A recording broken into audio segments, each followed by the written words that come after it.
আল্লাহ যদি মালাকুল মউতকে বলেন, মালাকুল মউত সারা পৃথিবীতে যত মানুষ আছে এক মুহূর্তে মারতে হবে, সবার মাথার পাশে বসে মারতে পারবেন, তার নাম মালাকুল মউত, তার নাম আল্লাহর ক্ষমতা। আল্লাহ কি মানুষকে দিয়ে কাজ নাই না ফেরেশতাকে দিয়ে কাজ নেই? ফেরেশতা দিয়ে, ফেরেশতা খায় না, ওর পেশাব নাই, ওর পায়খানা নাই, ওর ক্লান্তি নাই, তার কর্ম আপনার মতো নয়, কোনোদিন ও আদেশ অমান্য করে না, তার নাম ফেরেশতা। তার গতি, তার চলন আমার আপনার মতো নয়। কবরের ব্যক্তি যদি উত্তর দিতে না পারে, কবরের ব্যক্তি যদি উত্তর দিতে না পারে তাহলে তাকে মারে।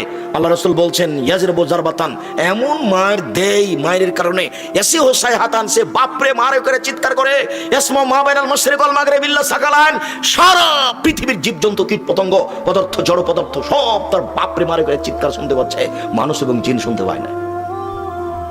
এখানে চিৎকার করছে এই কবরে মায়ের কারণে, 50,000 কোটি কিলোমিটার দূরে যে পশু প্রাণী আছে সে শুনতে পাচ্ছে তার চিৎকার। আপনাকে আমি বুঝাতে পারবো কত জোরে মারছে? আমারও শুনতে পায় না, ওর কান বধির, চোখে দেখে না কোথায় মারছে, কানেও শুনে না কিভাবে চিল্লাচ্ছে। এ কথা মুহাম্মদ সাল্লাল্লাহু আলাইহি সাল্লাম বলে। যার কারণে রাসূল সাল্লাল্লাহু আলাইহি সাল্লাম বলেছেন মারাইতু মানজারান কাতাল কবর আবজামিন হো, আমার জীবনে দেখিনি কোনো দৃশ্য যেটা কবরের চেয়ে আশ্চর্য হতে পারে। এটা আল্লাহর কাজ, এটা ফেরেশতা দিয়ে তিনি করেন। আপনি কি আল্লাহর কাজকে নিজের মতো কখনো ভাববেন না।